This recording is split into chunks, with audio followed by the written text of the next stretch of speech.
السلام عليكم ورحمة الله وبركاته. صاحبي الكسود وهذا channel كينا عاد فيد waxaan maanta halkan ku soo gudbin doonaa talooyin iyo hab ku fududeynaya inaad joojiso caadooyinka xunxun.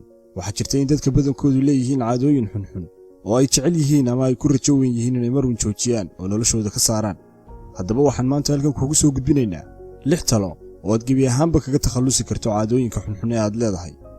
Talada koowaad: ogow dhammaan caadooyinkaaga xunxun. ka hor inta aanad bilaabin inaad joojiso caadooyinkaaga xunxun, ugu horreyn isku day inaad ogaato oo aad qorto dhammaan caadooyinkaaga xunxun. kadibna go'aanso caadada kuugu daran ee aad doonayso inaad joojiso markaa.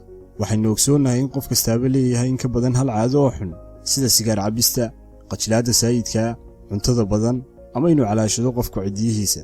wayna adag tahay in qofku hal mar wada joojiyo dhammaan caadooyinkiisa xunxun. sidaa daraaddeed, dooro hal caado oo xun oo aad leedahay oo aad u baahan tahay inaad si degdeg u joojiso. talada labaad: ogow sababta ka dambaysa caadadan xun. markaad go'aansato caadada xun ee aad doonayso inaad joojiso, ogow sababta aad u samayso caadadan xun. haddaynu si kale u dhigno, waa inaad garato waxyaabaha kugu dhiirigeliya ee sababta u ah inaad samayso caadadan xun. inaad ogaato sababta aad u samayso caadadan xun waxay kaa caawinaysaa oo ay kuu fududaynaysaa inaad joojiso oo aad gebi ahaanba ka takhalusto. talada saddexaad, oo fikir ahaantayda ah talada ugu muhiimsan: xalli sababta kugu kaliftay inaad samayso caadadan xun. kadib marka aad ogaato sababta ka dambaysa inaad samayso caadadan xun, isku day inaad xalliso oo aad meesha ka saarto sababta.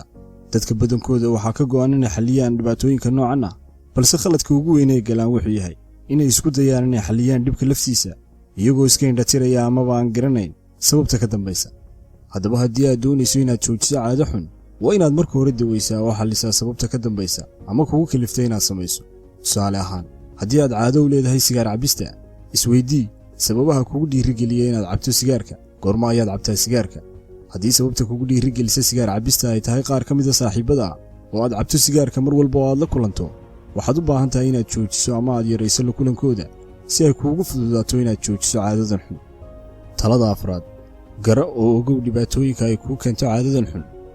waxaynu wada ogsoonahay in caado kasta oo xumi dadka ku dhaqma ay u sababto dhibaatooyin kala duwan. haddaba adigu isweydii oo ka fikir, dhibaatooyin intee leeg ayay kuu sababtay caadadan xun? se fursado intee leeg ayay kaa lumisay? marka aad ogaato dhibaatooyinka aad ka dhaxashay ama ay kuu sababtay caadadan xun, waxa kuu fududaanaysa inaad joojiso ama aad yarayso ilaa inta aad gebi ahaanba ka takhalusayso. talada shanaad: kaasho samir iyo doonis dhaba. ma aha wax sahlan in qofku gebi ahaanba joojiyo caado xun, waxay kugu qaadanaysaa muddo. balse haddii aad kaashato samir iyo doonis dhaba oo ay kaa go'an tahay inaad gebi ahaanba ka saarto noloshaada caadadan xun, waa hubaal inaad ku guulaysan doonto maalin.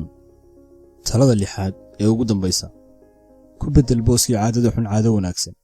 si aad gebi ahaanba noloshaada uga saarto caadadan xun, waxaad u baahan tahay inaad ku beddesho caado wanaagsan oo aad naftaada ku mashquuliso oo aad qabato xilliyadii aad samayn jirtay caadada xun. tusaale ahaan, halkii aad saacado badan TV-ga daawan lahayd, isku day inaad wax akhrido ama aad samayso jimicsi, iyo inaad sidoo kale barato xirfado cusub oo aad naftaada ku horumariso.